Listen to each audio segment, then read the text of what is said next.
엄마 돌아가시면 보험금 2억 맞는 거지? 근데 그 돈 아빠한테 가면 끝장이야. 우리가 미리 챙겨야 돼. 당연하지. 그 나이에 그 돈이 뭐가 필요해. 솔직히 아빠도 갈 날 얼마 안 남았잖아. 우리가 받아야 돼. 여러분, 방금 들으신 이 섬뜩한 대화가 실제로 병원 복도에서 벌어진 일입니다. 그런데 이런 말을 하는 사람들이 누구인지 아세요? 바로 중환자실에서 숨을 헐떡이고 있는 엄마의 친자식들입니다. 그리고 이 대화를 우연히 들어버린 74세 아버지가 있었습니다. 평생을 자식들 뒷바라지만 하며 살아온 그 아버지가 이 한마디를 듣고 인생을 완전히 바꿔버렸습니다. 13억 원의 전 재산을 모두 팔아치우고 홀연히 사라져버린 그 아버지의 이야기. 지금부터 들려드리겠습니다. 주인공은 이만호, 74세입니다. 평생을 초등학교 교사로 살아온 분이에요. 성실함 그 자체였죠. 매일 아침 6시에 일어나서 학교 가고 퇴근하면 집에서 가족들 챙기고 48년 동안 아내와 함께 살면서 두 자녀를 키웠습니다. 큰아들 경민이는 45세로 IT 회사 부장이고요. 둘째 딸 수진이는 42세로 요양병원 상담사로 일하고 있어요. 둘 다 경제적으로는 나름 괜찮은 편이었죠. 그런데 불행이 찾아왔습니다. 아내가 폐암 말기 판정을 받은 거예요. 이만호 씨는 퇴직금을 모두 털어서 아내 치료비에 쏟아부었습니다. 그래도 모자라면 어떻게든 마련하겠다는 마음뿐이었어요. 여보 걱정하지 마. 내가 다 해결할게. 매일 병원을 오가며 아내를 돌봤습니다. 자식들은요? 가끔 문안 오는 정도였어요. 그날도 이만호 씨는 평소처럼 병실에서 아내 곁을 지키고 있었습니다. 그런데 수진이가 말하더라고요. 아버지, 잠깐 나가서 커피 한 잔 드세요. 제가 엄마 옆에 있을게요. 고마운 마음에 이만호 씨는 복도로 나왔어요. 복도 끝 자판기에서 커피를 뽑으려는데 모퉁이 너머에서 들려오는 목소리가 있었습니다. 처음엔 신경 안 썼어요. 그런데 점점 목소리가 익숙해집니다. 야, 엄마 돌아가시면 보험금 2억 맞는 거지? 이건 우리 경민이 목소리 아닌가? 이만호 씨가 귀를 기울입니다. 맞아. 근데 아빠 그 나이에 그 돈이 뭐가 필요해? 우리가 미리 관리해야 하는 거 아니야? 이번엔 딸 수진이 목소리였습니다. 그래. 어차피 얼마 못 사실 것 같은데. 그리고 집이랑 임대 건물도 있잖아. 그거 합치면 꽤 되는데. 74살인데 혼자 뭘 하겠어. 우리가 안 챙기면 그냥 묵혀두기만 할 텐데. 탁! 이만호 씨 손에서 커피캔이 바닥으로 떨어졌습니다. 가슴이 조여왔어요. 숨을 쉴 수가 없었습니다. 다리에 힘이 풀려서 벽에 기대지 않으면 서 있을 수가 없었어요. 48년을 함께 살아온 아내가 죽어가고 있는데 그 순간에 자식들이 하는 얘기가 보험금이라고요? 처음엔 잘못 들은 줄 알았습니다. 하지만 분명히 그 목소리는 자식들이었습니다. 내가 도대체 저 애들한테 뭘 잘못한 거냐? 중얼거리는 소리도 떨렸습니다. 복도 저편에서 경민이와 수진이가 웃으며 걸어옵니다. 아빠, 커피 드셨어요? 근데 안색이 왜 그렇게 안 좋아 보이셔? 우리가 엄마 볼 테니까 좀 쉬셔. 그 순간 이만호 씨는 깨달았습니다. 내가 뼈 빠지게 키운 놈들이 지금 지 엄마가 죽어가고 있는 병실 앞에서 돈 얘기뿐이라니. 그날 밤 이만호 씨는 한숨도 잘 수 없었습니다. 병실 의자에 앉아서 아내의 손을 잡고 계속 생각했어요. 내가 애들을 어떻게 키웠길래 내 평생이 뭐였나? 여러분, 이게 시작이었습니다. 한 아버지의 인생이 완전히 뒤바뀌게 된 바로 그 순간이었어요. 이만호 씨는 그날 평생 지켜온 모든 걸 내려놓았습니다. 그리고 자식들이 한 짓은 이게 끝이 아니었습니다. 그날 병원 복도에서 터져나온 말들, 부모라면 절대 들어서는 안 될 잔인한 말들이었습니다. 그 모든 걸 직접 들은 아버지, 이만호 씨는 결국 상상도 못할 선택을 하게 됩니다. 그날 밤 이후로 이만호 씨의 일상은 완전히 달라졌습니다. 병실에서 아내를 돌보면서도 자꾸만 그날 복도에서 들은 자식들의 대화가 머릿속에서 맴돌았어요. 이만호 씨는 자식들을 다시 보기 시작했습니다. 정말 다른 눈으로 말이에요. 큰아들 경민이가 병문안을 왔을 때였습니다. 아버지, 엄마 상태는 어떠세요? 응, 별로 좋지 않구나. 그렇구나. 아버지, 혹시 엄마 보험 관련해서 서류 정리는 하고 계시죠? 요즘 이런 거 복잡하다고 하던데. 제가 도와드릴까요? 그 순간 이만호 씨의 등골이 서늘해졌습니다. 아니다. 내가 알아서 할게. 아버지, 괜찮으시겠어요? 요즘 사기도 많고 저희가 도와드리는 게 나을 것 같은데요. 이만호 씨는 그제서야 깨달았습니다.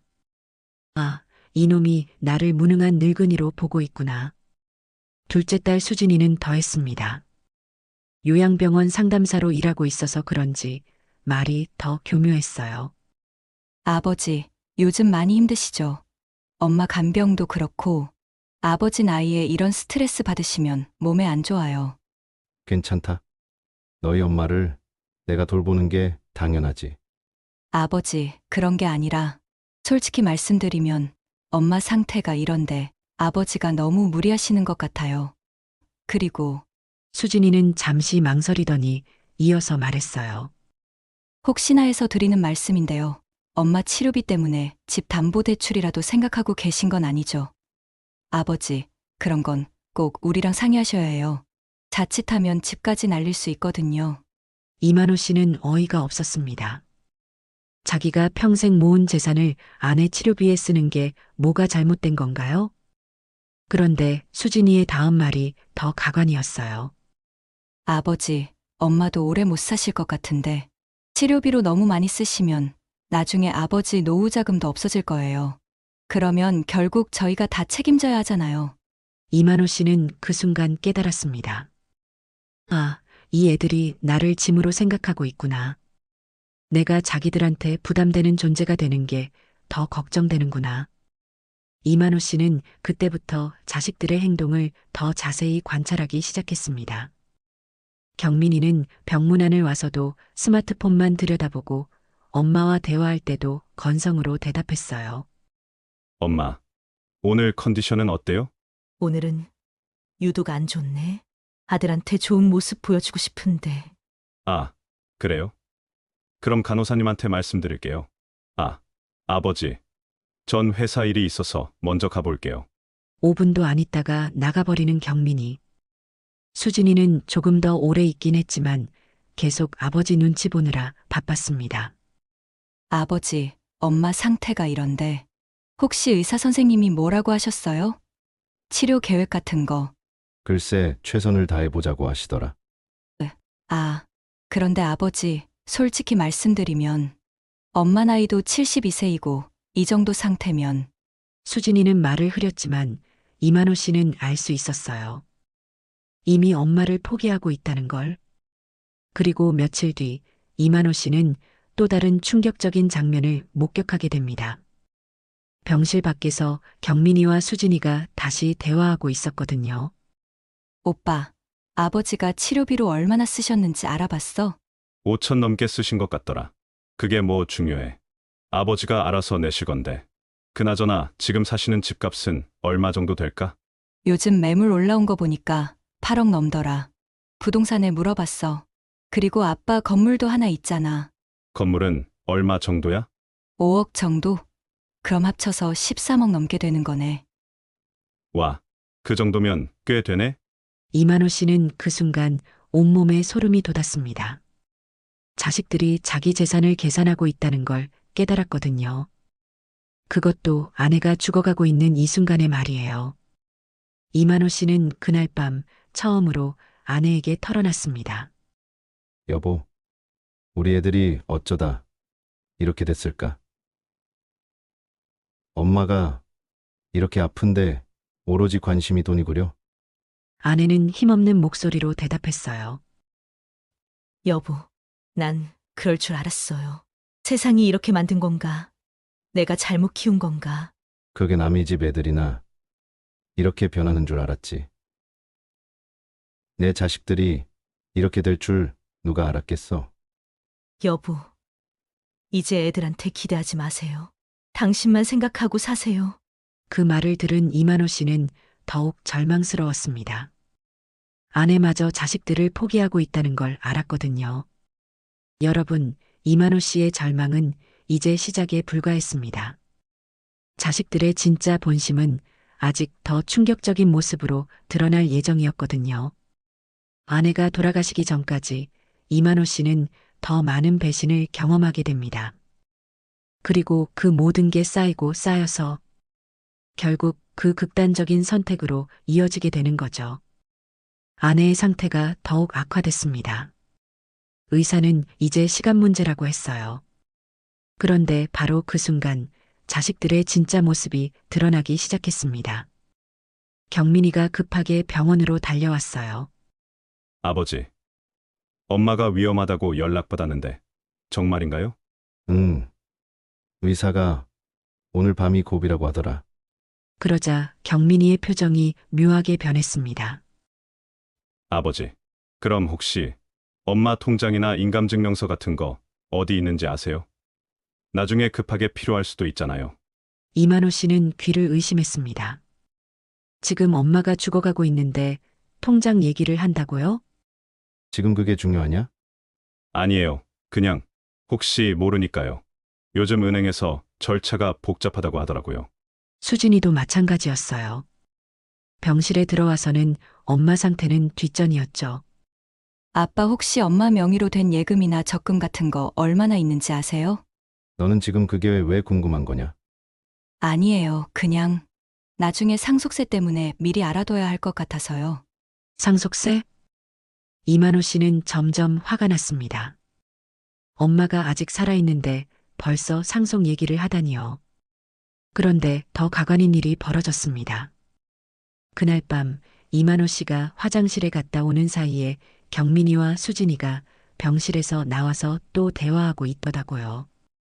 아빠가 엄마 치료비로 벌써 5천만 원 넘겼었는데 이게 맞냐? 내 말이 그 말이야. 솔직히 엄마 이 상태로 더 치료한다고 나아질까? 그러니까 의사도 시간 문제라고 했잖아.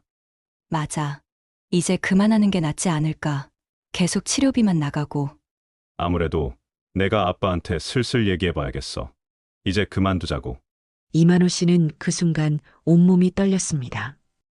자식들이 엄마 치료를 포기하라고 말하고 있다는 걸 깨달았거든요.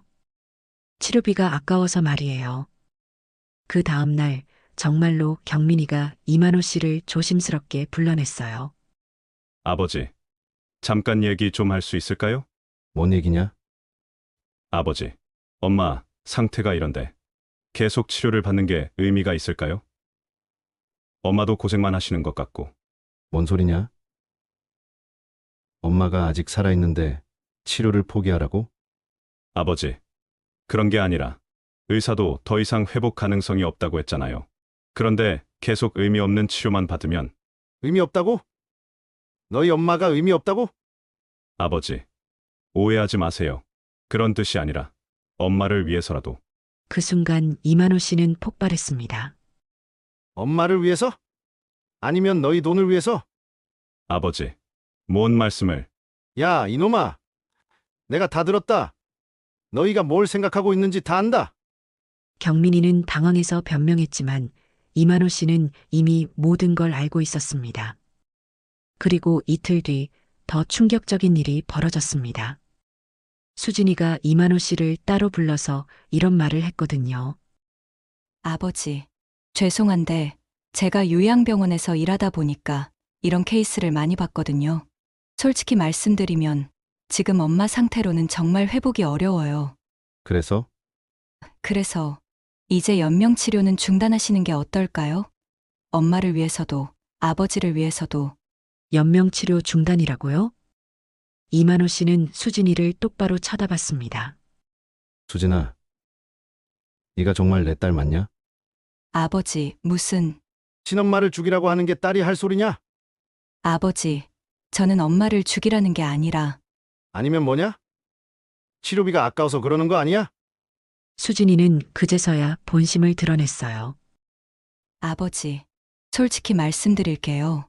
아버지가 지금까지 쓰신 돈이 얼만지 아세요? 5천만 원이 넘어요. 집 담보대출까지 생각하고 계시잖아요. 이러다가 정말 집까지 날리면 어떻게 하실 거예요? 내 집 내가 어떻게 하든 상관없잖아. 아버지가 나중에 갈 곳이 없으면 저희가 모셔야 하잖아요. 저희도 애들 키우고 살기 바빠요. 그 순간 이만호 씨는 완전히 절망했습니다.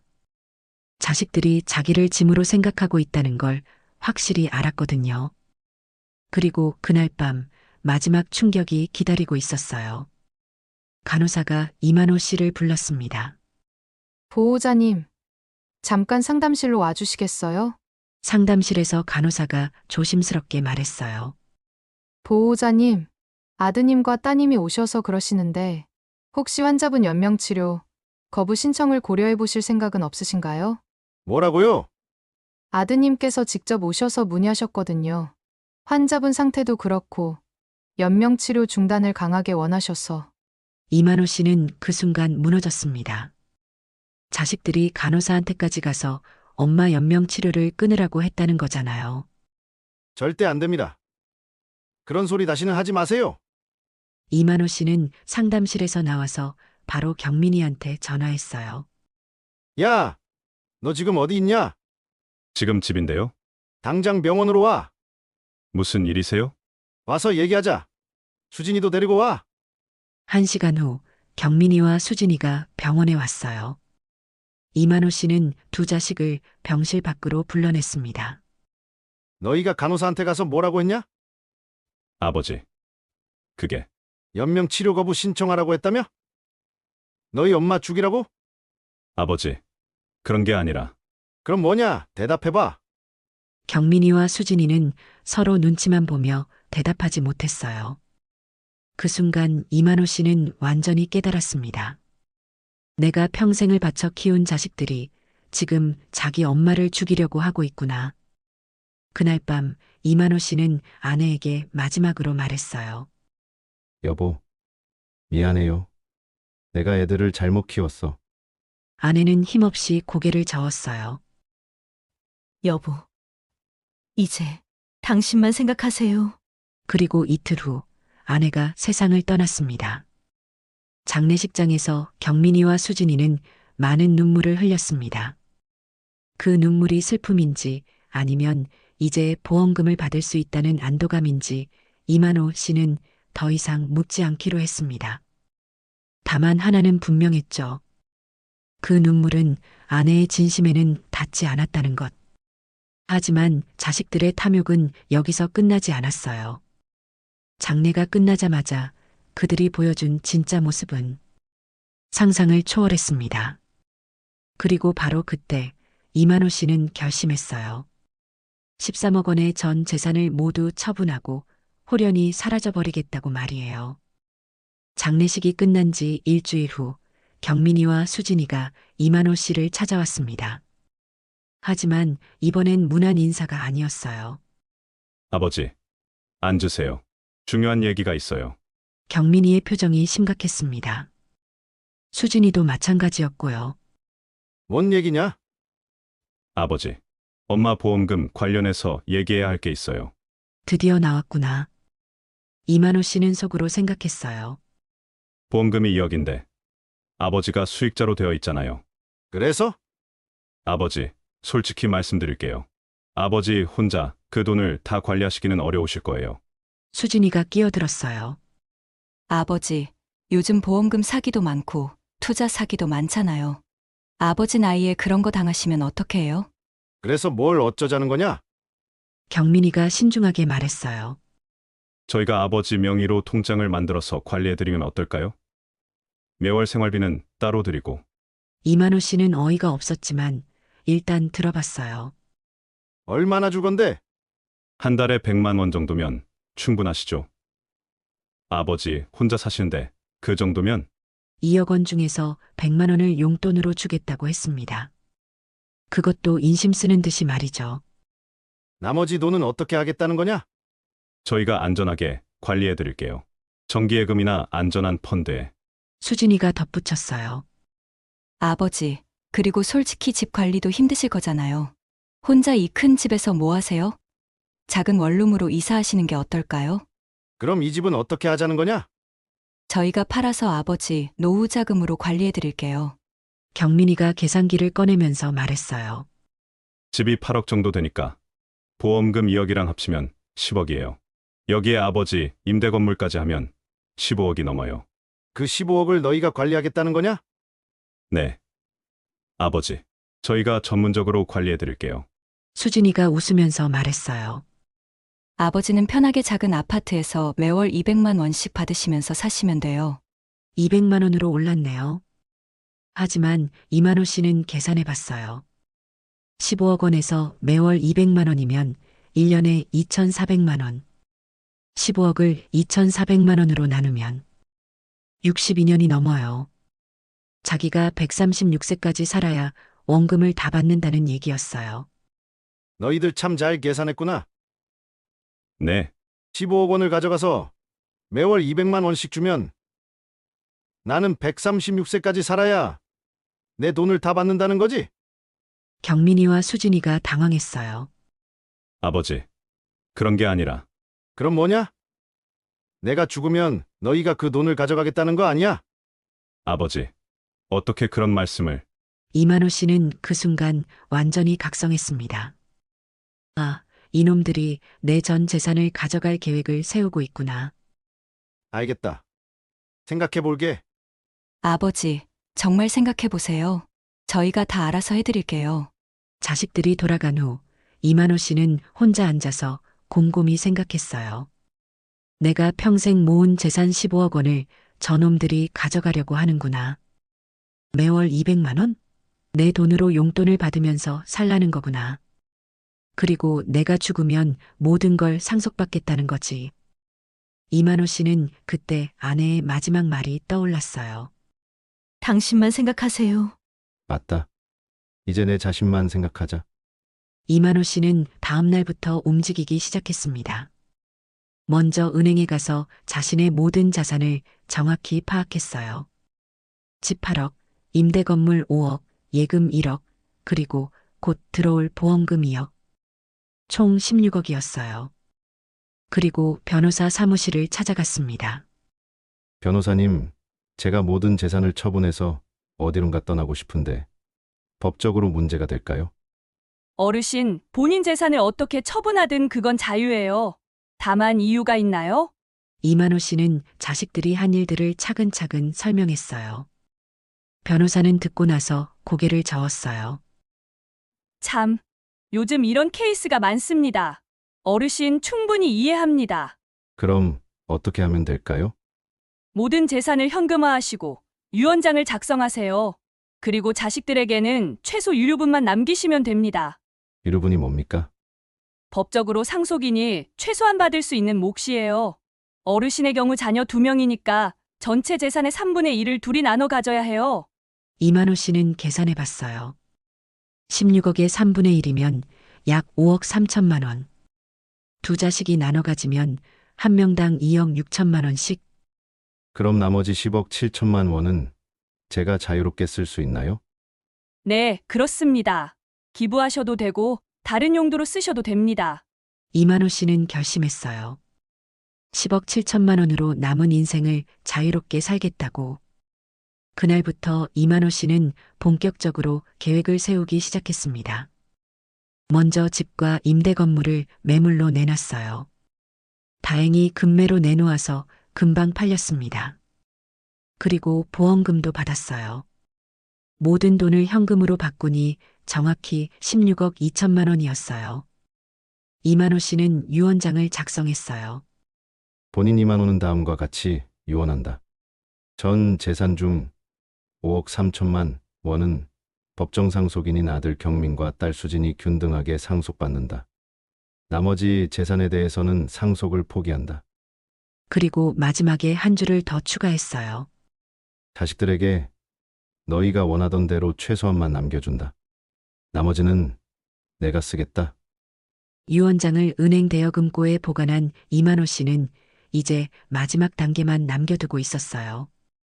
경민이와 수진이에게 마지막 인사를 하는 것. 하지만 그 인사는 자식들이 상상도 못할 방식이 될 예정이었어요.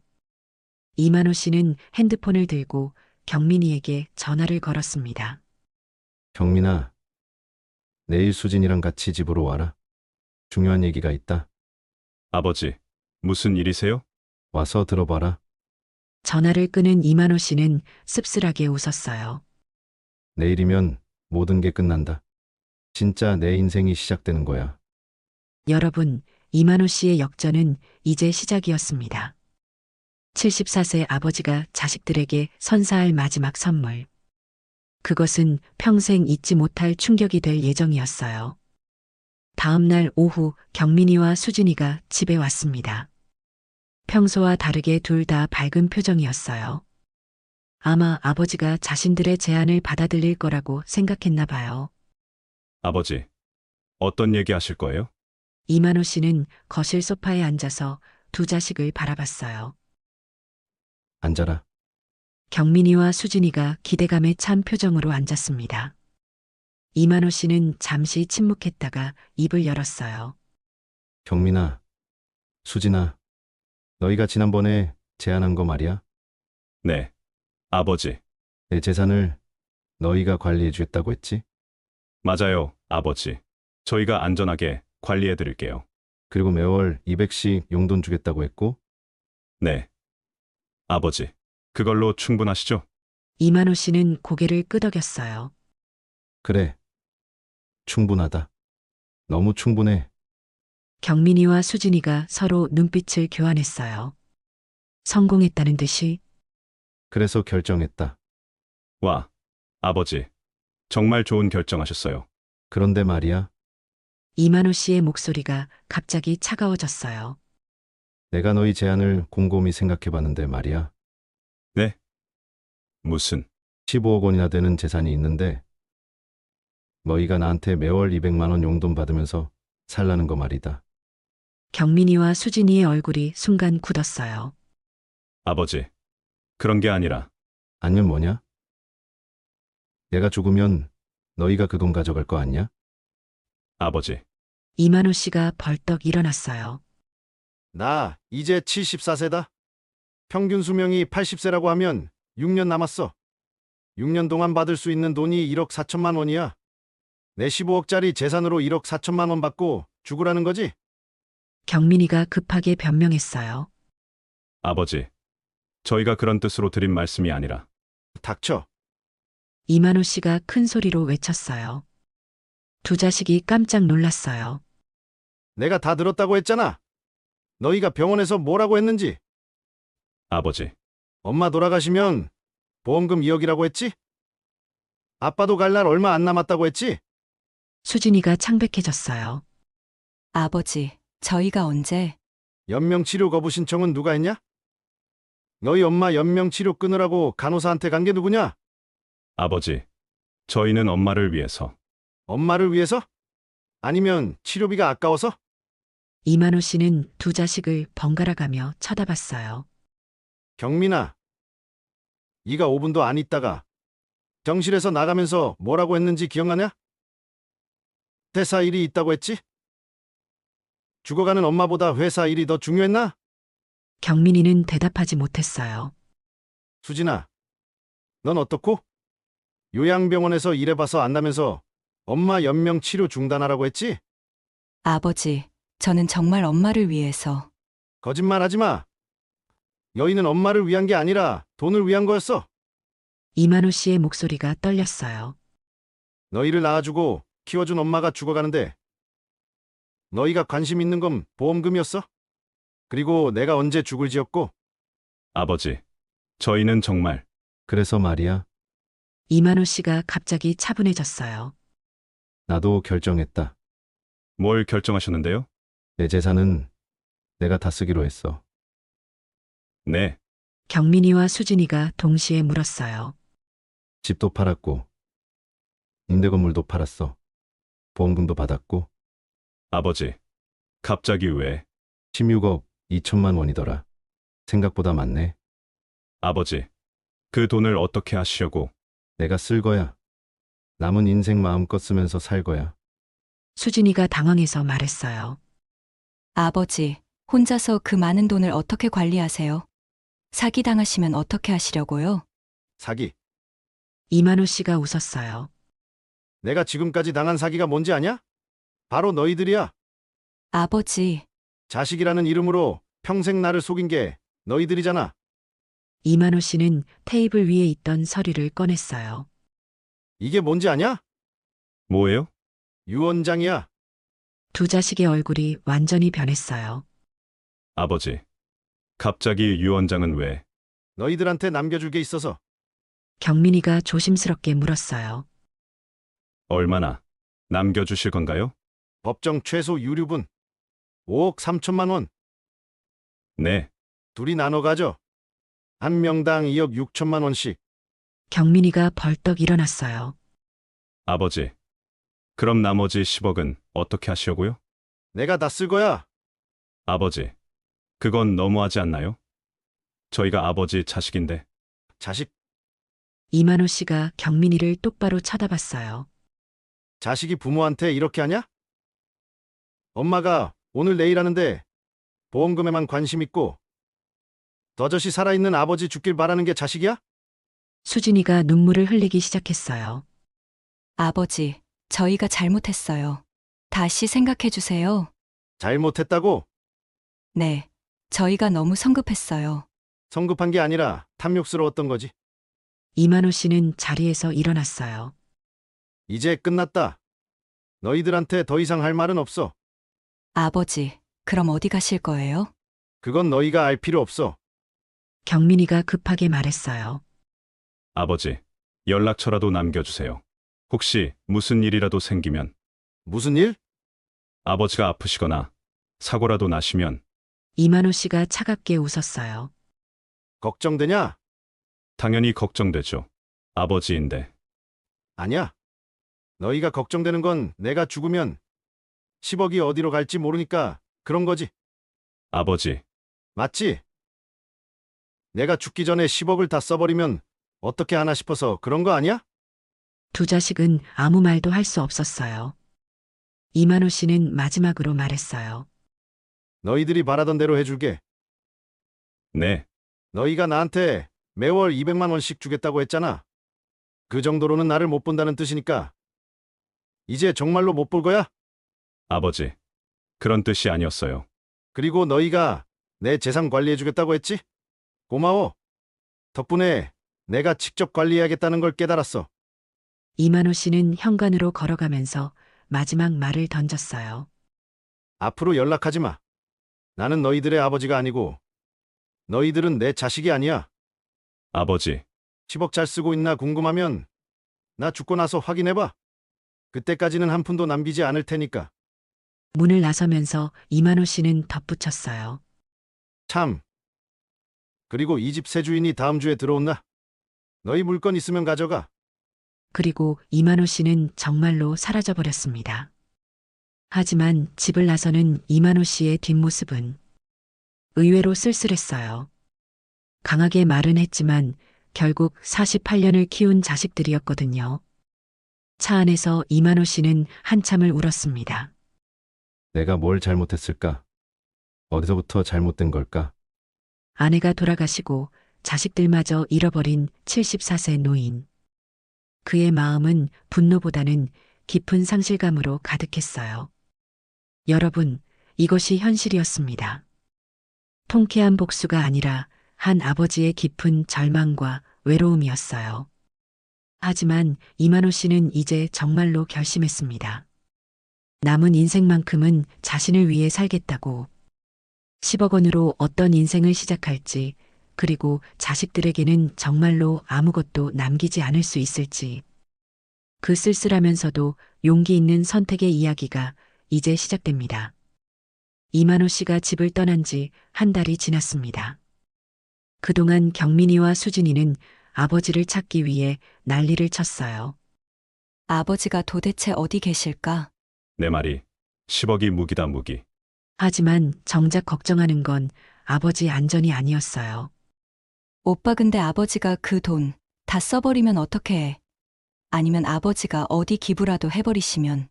두 남매는 사설 탐정까지 고용해서 아버지를 찾았지만 이만호 씨는 완전히 사라진 상태였어요. 그런데 이만호 씨는 지금 어디서 뭘 하고 있을까요? 놀랍게도 제주도에 있었습니다. 어서 오세요, 어르신. 제주도 서귀포의 한 작은 민박집 사장이 이만호 씨를 반갑게 맞았어요. 네, 한 달 더 머물려고 합니다. 아, 그래요? 좋아요. 어르신 덕분에 저희 민박이 활기가 넘쳐요. 이만호 씨는 제주도에서 한 달째 머물고 있었어요. 하루 5만 원짜리 작은 민박에서 말이에요. 예전 같으면 여행은 사치다라고 생각했을 텐데 이제는 달랐어요.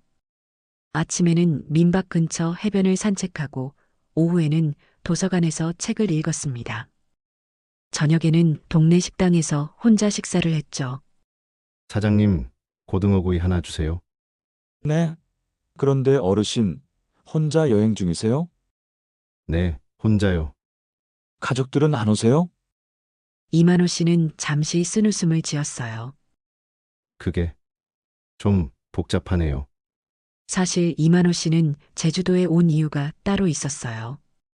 48년 전 아내와 신혼여행을 왔던 곳이었거든요. 여보, 나중에 나이 들면 제주도에서 살까? 그래요? 좋을 것 같아요. 당시 아내와 했던 약속이었어요. 하지만 자식들 키우느라 돈 벌느라 바빠서 제대로 여행 한번 못 해봤죠. 이제야 혼자서나마 그 약속을 지키고 있는 거였어요. 제주도에서 한 달을 보내면서 이만호 씨는 소박한 것들을 경험했어요. 동네 할아버지들과 바둑도 두고 해변에서 조개도 주었어요. 어르신, 바둑 잘 두시네요. 젊었을 때 조금 뒀거든요. 민박집 사장님과 밭일도 도와드렸어요. 어르신, 손님이 일까지 도와주시면 어떻게 해요? 괜찮아요. 할 일이 없어서요. 그런데 제주도에서 한 달을 보내면서 이만호 씨는 깨달은 게 있었어요. 혼자 있는 시간이 많다 보니 자꾸 생각이 많아졌거든요. 내가 진짜 이렇게 살아도 되는 건가? 10억이 넘는 돈을 혼자 쓰는 게 맞나? 바닷가에서 혼자 걸으면서 계속 생각했어요. 그리고 어느 날 민박집에서 뉴스를 보다가 충격을 받았어요. 경기도의 한 독거노인이 월세를 못 내서 쫓겨났습니다. 기초연금만으로는 생활이 어려우신 것이 독거노인의 현실입니다. 이만호 씨는 그런 뉴스를 보니 가슴이 아팠습니다. 저 할아버지는 월세도 못 내는데 나는 10억이나 있네. 그날 밤 이만호 씨는 잠을 이룰 수 없었습니다. 내가 정말 이 돈을 혼자 다 써도 되는 건가? 아내 같으면 뭐라고 했을까? 아내가 살아있을 때 자주 하던 말이 떠올랐어요. 여보, 우리는 충분히 가진 것 같아요.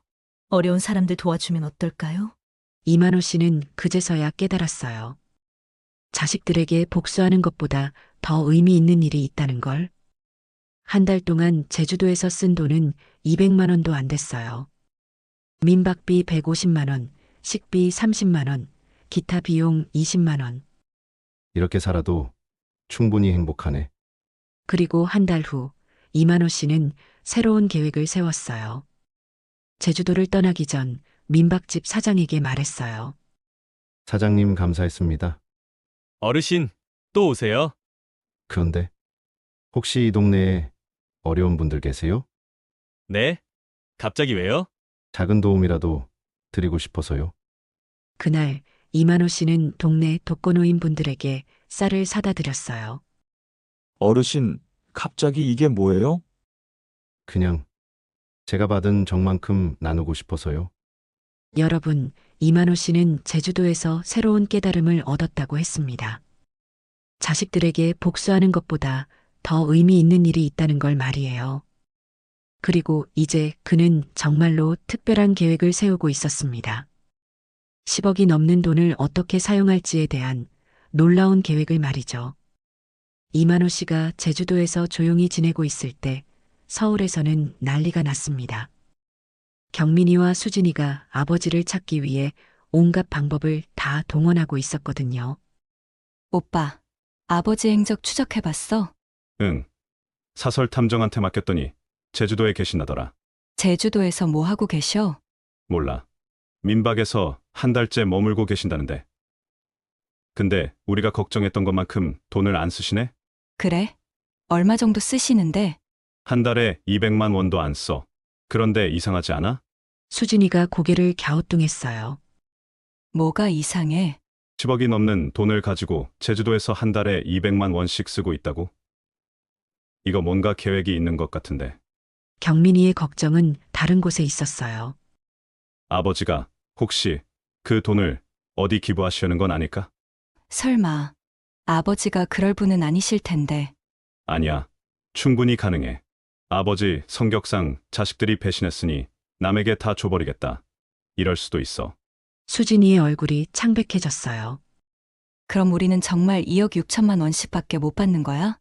너 혹시 아버지 친구분들 연락처 있어? 왜? 아버지가 누구한테 상의했을 수도 있잖아. 그래서 두 남매는 아버지의 옛 동료들을 찾아다니기 시작했어요. 첫 번째로 찾아간 곳은 아버지가 다녔던 초등학교였어요. 안녕하세요. 이만호 선생님 아드님이시죠? 네, 맞습니다. 혹시 저희 아버지 연락 받으신 적 있나요?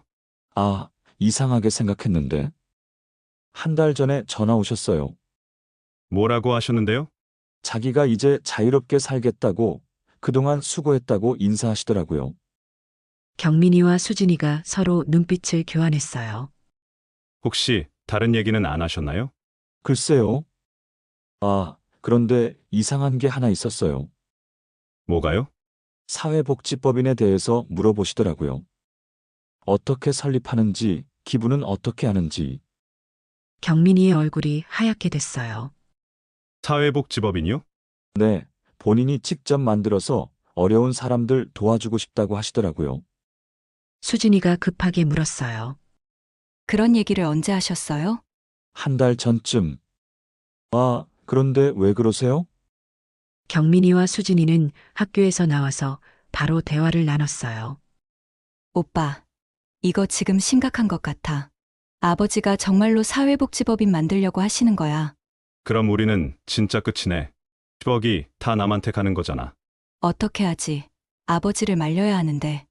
그때 경민이가 번뜩 아이디어를 냈어요. 우리가 직접 제주도로 가자. 제주도로? 응. 아버지한테 가서 사과하고 화해하는 척 해야겠어. 그럼 아버지가 믿으실까? 일단 해봐야지. 이대로 있으면 정말 10억 다 날아가. 그렇게 두 남매는 다음 날 제주도행 비행기에 올랐어요.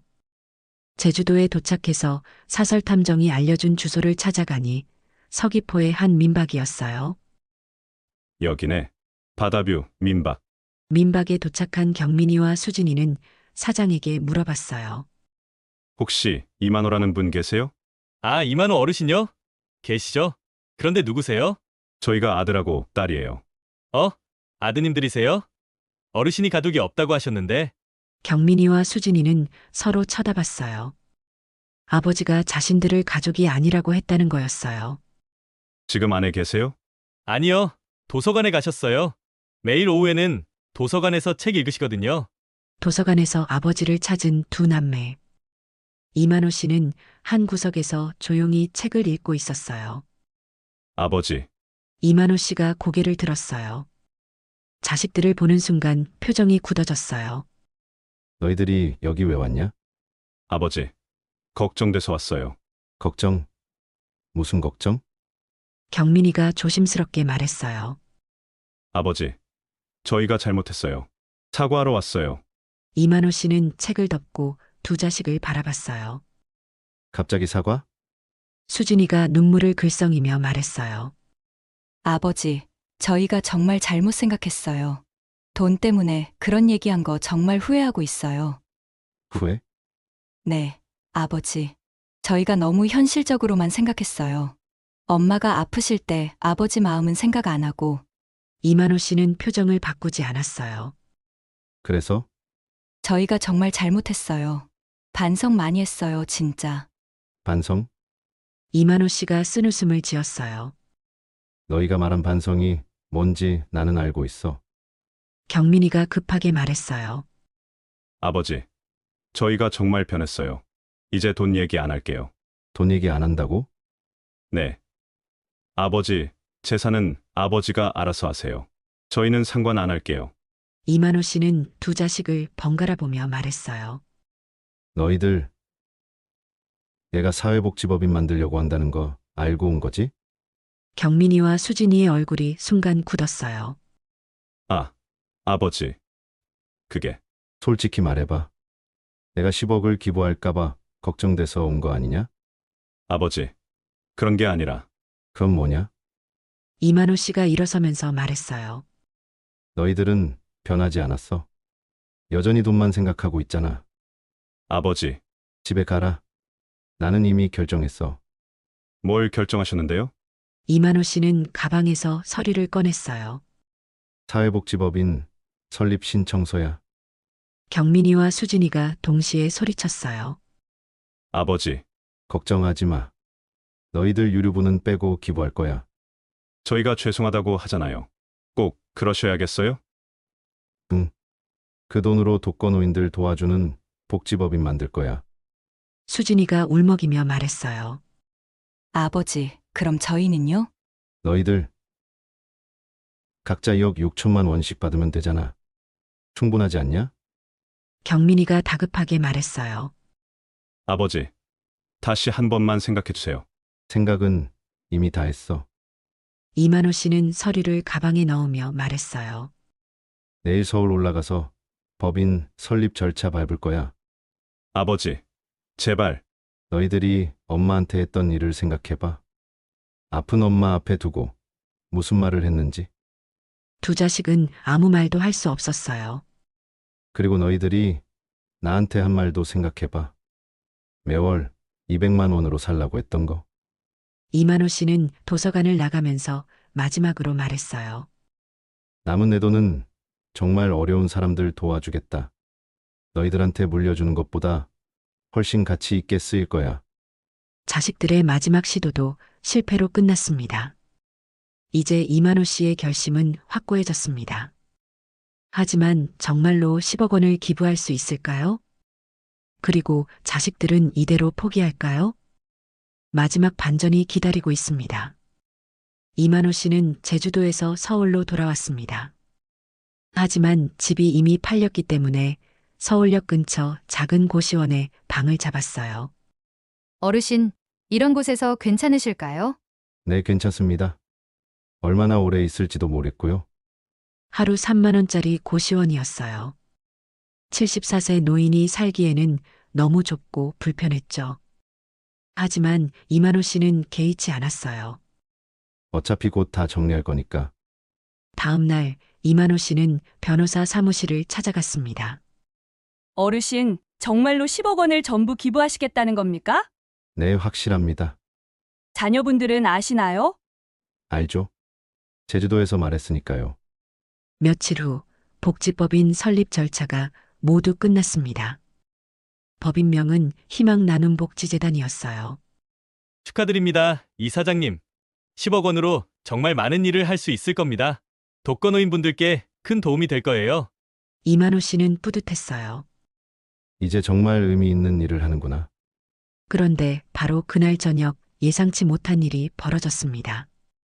이만호 씨가 고시원에서 쉬고 있는데 문을 두드리는 소리가 났어요. 누구세요? 아버지. 저 경민이에요. 너 어떻게 여기를 알았냐? 그냥 좀 알아봤어요. 그보다 문 좀 열어주세요. 이만호 씨가 문을 열자 경민이와 수진이가 서 있었습니다. 그런데 두 사람의 모습이 이상했어요. 눈이 빨갛게 부어 있고 얼굴이 창백했어요. 너희들 왜 그래? 무슨 일 있었냐? 경민이가 떨리는 목소리로 말했어요. 아버지. 제가 회사에서 잘렸어요. 뭐? 갑자기 구조조정이라고. 20년 다닌 회사에서 나가라고 하네요. 수진이도 울먹이며 말했어요. 아버지. 저도 남편이 사업 실패해서 빚이 5억이에요. 뭐라고? 아버지, 저희 정말 어떻게 해야 할지 모르겠어요. 이만호 씨는 당황했어요. 자식들이 진짜로 어려운 상황에 처한 것 같았거든요. 경민아 회사에서 퇴직금은 줬냐? 겨우 3천만 원이에요. 대출금 갚으면 남는 게 없어요. 수진아, 5억 빚이 어떻게 생긴 거냐? 남편이 친구 보증을 서줬는데 그 친구가 도망갔어요. 집까지 담보로 잡혀 있어요. 이만호 씨는 마음이 복잡해졌어요. 자식들이 자기한테 했던 일들은 용서할 수 없었지만 그래도 이렇게 어려워하는 모습을 보니 마음이 아팠습니다. 경민이가 무릎을 꿇더군요. 아버지, 도와주세요. 제발. 수진이도 따라서 무릎을 꿇었어요. 아버지, 저희가 정말 잘못했어요. 이제야 깨달았어요. 뭘 깨달았다는 거냐? 아버지가 얼마나 소중한 분인지, 돈보다 가족이 얼마나 중요한지. 이만호 씨는 두 자식을 내려다봤어요. 마음이 흔들렸어요. 너희들 진심이냐? 네. 아버지, 이번에 정말 깨달았어요. 저희가 얼마나 바보였는지. 아버지, 다시는 돈 얘기 안 할게요. 그냥 아버지로 돌아와 주세요. 이만호 씨는 한참을 고민했어요. 자식들이 정말로 어려운 상황인 것 같은데. 하지만 또 돈 때문에 찾아온 건 아닌가.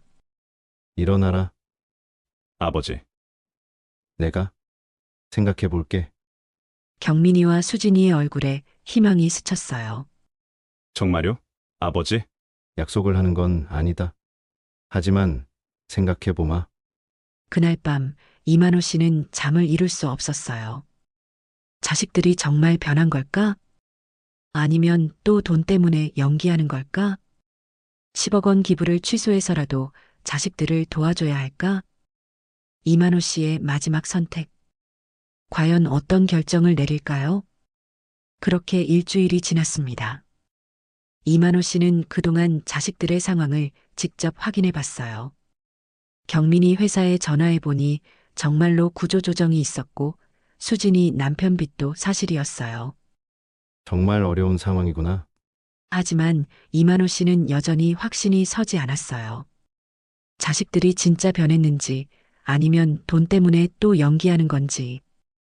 그날 오후 이만호 씨는 경민이에게 전화를 걸었어요. 경민아, 나 좀 보자. 아버지, 결정하셨어요? 응. 만나서 얘기하자. 수진이도 같이 와. 네. 어디서 만날까요? 집 근처 커피숍에서. 1시간 후 커피숍에서 만난 세 사람. 경민이와 수진이는 초조한 표정으로 아버지를 바라봤어요. 아버지, 어떻게 결정하셨어요? 이만호 씨는 잠시 침묵했다가 입을 열었어요. 너희들이 어려운 상황인 건 알겠다. 네. 그런데 생각해 보니까 얘가 굳이 도와줄 필요가 없더라. 네. 너희들한테 돈이 있잖아. 경민이가 당황해서 물었어요. 무슨 돈이요? 유류분 말이야. 각자 2억 6천만 원씩.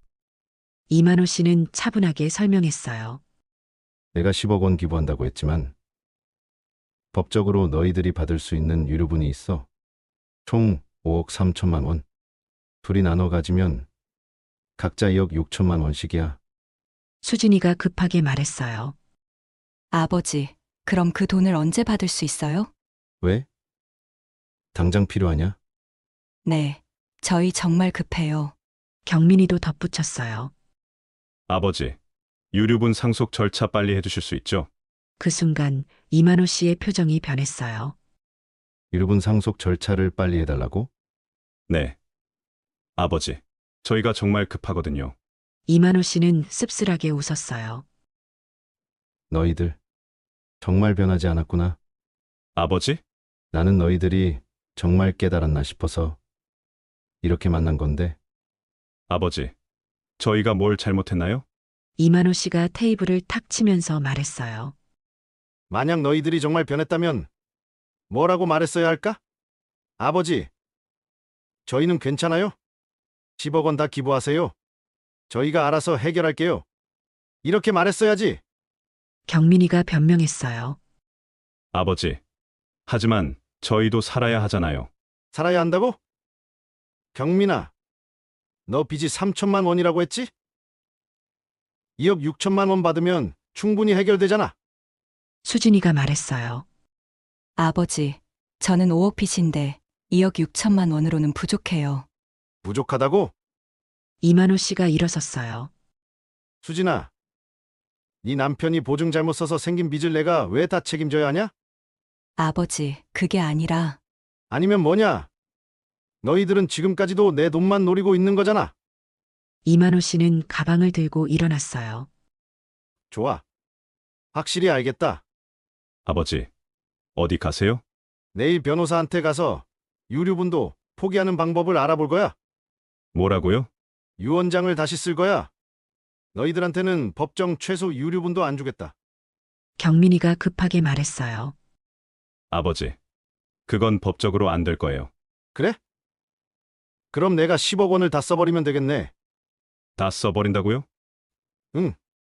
내가 죽기 전에 10억 원을 다 써버리면 너희들이 상속받을 게 없잖아. 수진이가 창백해졌어요. 아버지, 설마 그러실 건 아니죠? 왜 설마? 내 돈 내가 못 써? 이만호 씨는 커피숍을 나가면서 마지막으로 말했어요. 너희들이 그렇게 돈이 급하면 스스로 해결해라. 나는 내 돈 내 맘대로 쓸 거야. 아버지, 그리고 다시는 연락하지 마. 이제 진짜 끝이다. 여러분, 자식들은 끝까지 돈 생각밖에 하지 않았어요. 아버지의 10억 원 기부는 상관없고 자신들이 받을 유류분만 빨리 달라는 것이었죠. 이제 이만호 씨는 정말로 결심했습니다. 유류분마저 주지 않기 위해 죽기 전에 10억 원을 다 써버리겠다고 말이에요. 과연 74세 노인이 정말로 10억 원을 다 써버릴 수 있을까요? 그리고 이 이야기의 진짜 결말은 무엇일까요? 놀라운 마지막이 기다리고 있습니다. 그 다음 날 이만호 씨는 정말로 행동에 옮겼습니다.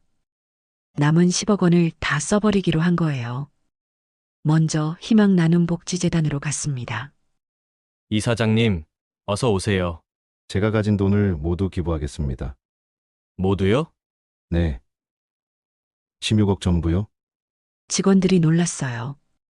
이사장님, 그럼 이사장님은 어떻게 사실 거예요? 걱정하지 마세요. 제가 알아서 할 일이에요. 그날 이만호 씨는 정말로 16억 원을 모두 재단에 기부했습니다. 이제 자식들이 상속받을 돈은 정말로 한 푼도 없었어요. 그리고 3일 후 예상했던 일이 벌어졌습니다. 경민이와 수진이가 재단으로 찾아온 거예요. 저희가 이만호의 자녀인데요. 아버지가 어디 계신지 아세요? 이사장님이요? 지금 안 계신데요. 아버지가 정말로 16억 원을 다 기부했나요? 재단 직원이 고개를 끄덕였어요. 네, 며칠 전에 모든 재산을 기부하셨어요. 경민이와 수진이의 얼굴이 하얗게 됐어요. 그럼 정말로 남은 돈이 없다는 거예요? 네, 이사장님이 무일푼으로 나가셨어요. 그때 재단 직원이 봉투 하나를 꺼냈어요. 아, 그런데 이사장님이 자녀분들에게 전해달라고 하신 편지가 있어요. 경민이가 떨리는 손으로 편지를 열었어요. 편지에는 이렇게 쓰여 있었어요. 경민아, 수진아, 너희들이 이 편지를 읽고 있다는 것은 내가 16억을 정말로 다 기부했다는 걸 확인하러 왔다는 뜻이겠지. 맞다. 한 푼도 남기지 않았어. 이 돈은 너희들보다 훨씬 더 필요한 사람들에게 갔어. 혼자 외로이 사시는 할아버지, 할머니들에게 말이야. 너희들처럼 자식 있는 분들 말고 정말로 의지할 곳 없는 분들에게. 아마 너희들은 화가 날 거야. 그래도 상관없어. 마지막에라도 의미 있는 일을 했다는 생각이 들거든. 너희들도 이제 스스로 살아가라. 48년 동안 키워준 게 내 의무였다면 이제 그 의무는 끝났어. 그래도 언젠가는 너희들이 진심으로 뉘우치고 정말로 변하는 날이 오기를 바란다. 그때가 되면 아버지가 왜 이런 선택을 했는지 이해할 수 있을 거야. 평생 너희를 사랑하는 아빠가. 편지를 다 읽은 경민이와 수진이는 말없이 서 있었어요. 수진이가 편지를 다시 읽으며 눈물을 글썽였어요. 오빠, 아버지가 마지막에 이렇게 쓰셨어. 평생 너희를 사랑했던 아빠가 경민이도 눈시울이 붉어지며 중얼거렸습니다. 아버지는 끝까지 우리를 사랑하셨는데 우리는 대체 뭘 한 거지? 재단 직원이 조심스럽게 물었어요. 혹시 이사장님을 찾으러 오신 건가요? 수진이가 고개를 저었어요. 아니에요. 저희는 그냥 확인하러 온 거예요. 아, 그런데 이사장님이 하신 말씀이 있어요. 뭐라고 하셨는데요? 자식들이 찾아오면 꼭 전해달라고 하셨어요. 너희들이 원하던 대로 됐다. 이제 나는 너희들의 짐이 아니다라고요. 그 말을 들은 순간 수진이가 울음을 터뜨렸어요. 오빠, 우리가 정말 돌이킬 수 없는 일을 한 것 같아. 경민이도 눈물이 났어요. 그러게. 아버지가 어디 계신지도 모르겠고 재단 직원이 말했어요. 이사장님은 어디론가 떠나신다고 하셨어요. 다시는 서울에 오지 않을 거라고요. 여러분, 이것이 이만호 씨의 마지막 선택이었습니다. 자식들에게는 한 푼도 남기지 않고 정말로 필요한 사람들에게 모든 것을 내어준 것이었어요. 그리고 74세의 나이에 홀연히 사라져버린 그 아버지는 과연 어디서 어떻게 살아가고 있을까요? 아마도 어딘가 작은 마을에서 누군가의 따뜻한 이웃이 되어 살고 계시겠죠. 혼자 사는 할머니께 밑반찬을 해드리거나 몸이 불편한 할아버지의 장보기를 도와드리면서 자신이 기부한 돈이 정말 필요한 곳에 잘 쓰이고 있는지 지켜보고 계실지도 모릅니다.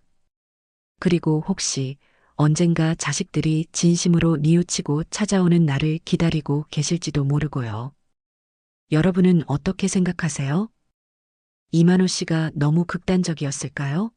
아니면 당연한 선택이었을까요? 만약 여러분이 이만호 씨 자리에 있었다면 어떤 선택을 하셨을까요? 그리고 혹시 여러분의 자녀들은 괜찮으신가요? 경민이와 수진이처럼 부모의 돈만 바라보고 있지는 않나요? 아직 늦지 않았습니다. 오늘 저녁 집에 가시면 자녀분들과 진솔한 대화를 나눠보세요. 너희들에게 아버지는 어떤 존재니? 엄마가 아플 때 너희들은 어떻게 하겠니? 그 대답을 들어보시면 여러분 자녀들의 진짜 마음을 알 수 있을 거예요. 74세 이만호 씨의 이야기가 여러분에게는 남의 일이 되지 않기를 바랍니다. 그리고 이만호 씨처럼 극단적인 선택을 하지 않아도 되는 행복한 가정이 되시길 바라며 무엇보다 아직 늦지 않았다는 희망을 가지시길 바랍니다. 진심은 언제나 통한다고 하잖아요. 경민이와 수진이처럼 늦게라도 깨닫고 변화하려는 마음이 있다면 말이에요. 오늘 이야기를 마치겠습니다. 긴 시간 들어주셔서 감사합니다.